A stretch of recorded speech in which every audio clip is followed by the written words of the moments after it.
وريدات الغزالات، اش اخباركم؟ هاني نتمنى تكونوا كلكم الف خير وصحه وهنا، ومرحبا بكم معايا في قناتي وقناتكم ضحى الشمسي 14 في فيديو جديد ووصفه غزالا لعلاج البهاق او البهاق كما كنقول ليه بالدارجه المغربيه.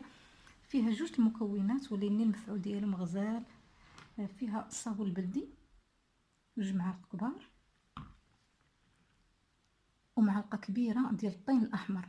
الطين الاحمر الا ما لقيتوش موجود عند العطاره تقدري تاخدي اي حاجه ديال الطين، كاس اولا شي حاجه مهروسه ديال الطين بالحق، ما تكونش اللي مصبوغ، يكون طبيعي. دقوها في المهراز مزيان وغربلي، خدي منه معلقه كبيره. نبداو بسم الله.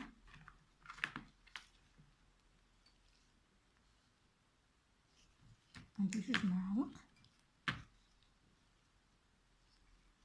الا جاكم هكذا قاصح بزاف اولا تقدروا تزيدوا معاه شويه الماء. بسم الله.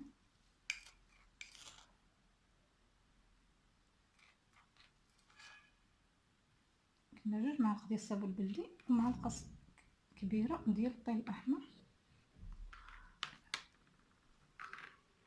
صافي كنخلطوه مزيان حتى كياخذ اللون ديال داك الطين، حتى كيتشرب داك الطين مزيان.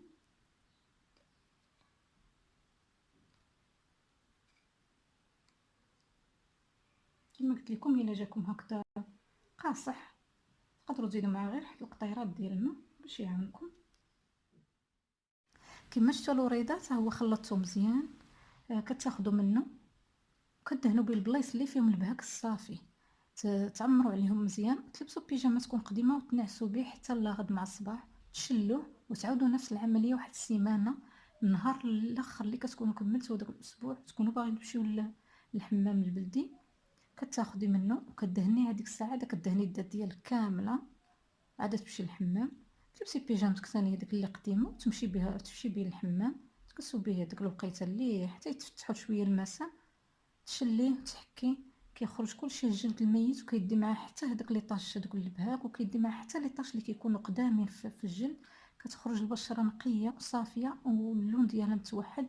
نتمنى هاد الوصفه ديال اليوم تكون عجباتكم وتجربوها ان شاء الله، وتخليو لي في التعليقات ونكون ما طولتش عليكم.